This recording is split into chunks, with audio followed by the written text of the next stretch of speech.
Okay, everybody, I am so thrilled today because I am joined by the writer and director of Resident Evil Welcome to Raccoon City, which is in theaters Wednesday, Johannes Roberts. How you doing today?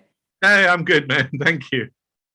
Yeah, man, I'm so pumped to talk to you. I'm a huge Resident Evil fan. I'm excited to talk behind the man behind the camera for this.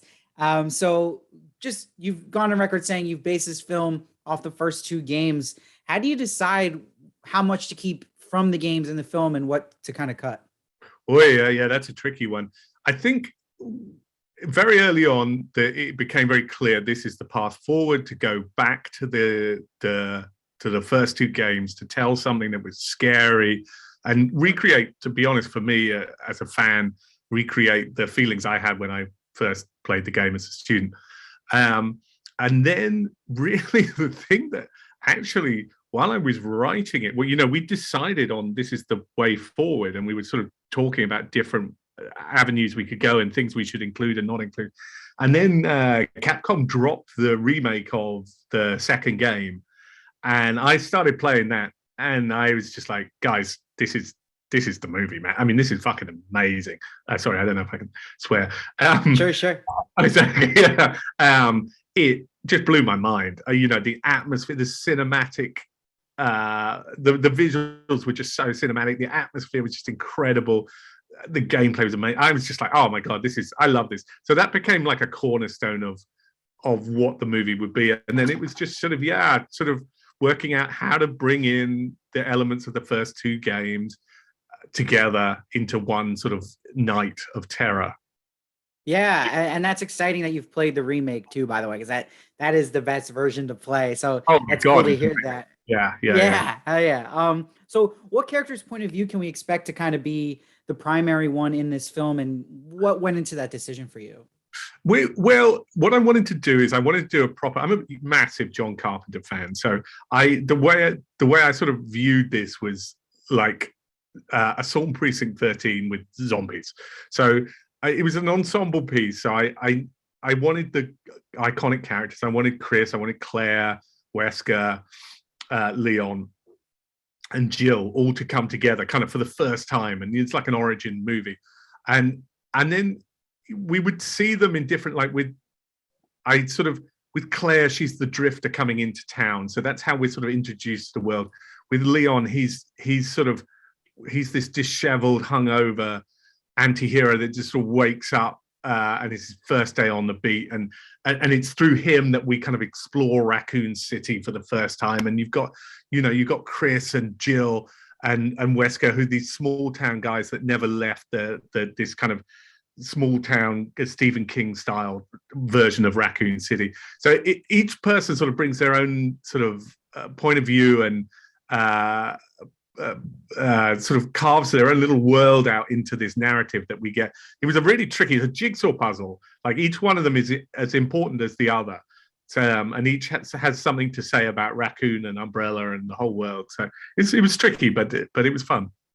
Yeah, that's a really good answer, and that's interesting what you're saying too about the different characters. They all have something else to say, but it's also cool that fans really love each one of these characters you bring up that you're including. So it's exciting for fans. So what's your reaction though when you see a fan that's like, oh, so and so doesn't look exactly like the character from the game? Does that bother you? And what is like? Did you have a certain strategy for how you were gonna cast? No, do you know what yes, obviously that does. I don't sort of go online too much but I obviously have to not have the internet at all to not realize that that stuff does get said.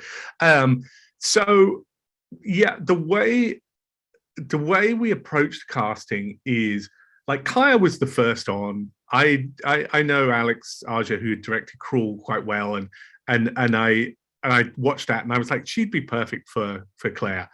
And so that kind of formed that, and then we put a first bit of the cornerstone in. But then really, it was all about, like, when you adapt, like, this is a very faithful adaptation of the first two games. I approached this material, I approached the games as if they were novels, as if I was adapting a novel, and I was faithful, and I was in love with the source material. I wasn't just taking the name and then just running with it. I was in love with the stories and the characters and everything going on. But the one thing that I would explain to the cast, and some look like Kaya, Robbie, Tom look similar to their on-screen counterparts, or to the game counterparts. But I mean, Avon couldn't. Avon does not look like Leon, and Hannah does not look desperately like Jill. And what I would explain to them is, when each of them came up to me with like, "Oh, should I hold the gun just like Jill Valentine, just like Leon does, and should I have frosted tips like Wesker does?" And I was like, right. Look, the world I'm creating with the police station and the mansion and the orphanage, I am creating a world that is straight out of the games. But you guys are going to have to be your own thing. You come from the games, and you are those characters, but you're going to have to imbue those characters with more than the games, because that otherwise you just got the games on screen, and then you might as well just play the fucking games, because they are you just stay at home and be scared shitless out of those games. So I needed to give the audiences a reason to go to the cinema, and that is that you're watching characters that are human, with real emotions, and really they have the essence of the game characters, but they are real living, breathing characters. And so that became a really important thing. And so when casting, like Leon is a really good example. I mean, I saw everybody for that role.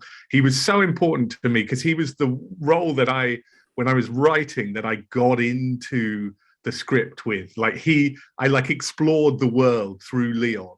And he was the ultimate sort of John Carpenter anti-hero in my mind, sort of a little bit chaotic, a little bit disheveled, sort of out of time, out of touch. And I saw everyone, and I could not find the right person for that role. And I saw some people came in like dressed identical to Leon, with the hair coming down and everything. Sure, and they, like if I was to shoot it like visually, they would have been perfect Leons. But I was just like, I'm not doing some cosplay thing. And then Avon came in and he read, and he just got the humor, but he got that he's a leading man. He's not a comedy sidekick. He got this kind of hungover, disheveled kind of anti-hero vibe. And I was like, I want him. And I had to fight, and it just has paid off so well. Like Capcom absolutely love him. Like when they watched that and they saw that he was just his own thing, that they saw that this movie had a love of the games, but that they just had something different to the games. And I think that really excited them, which is very cool for me. Yeah, I mean, that was an amazing answer. And I'm happy. I should excite all fans of the games that are going to see this movie, that you're choosing character over, like you said, making it look silly or cosplay. The right choice, and valuing good performance, which is awesome. So I can't wait to see it, everybody. The film is out Wednesday in theaters. Johannes, thank you so much for joining me, and I hope to talk to you again in the future one day. Absolutely. Lovely chatting.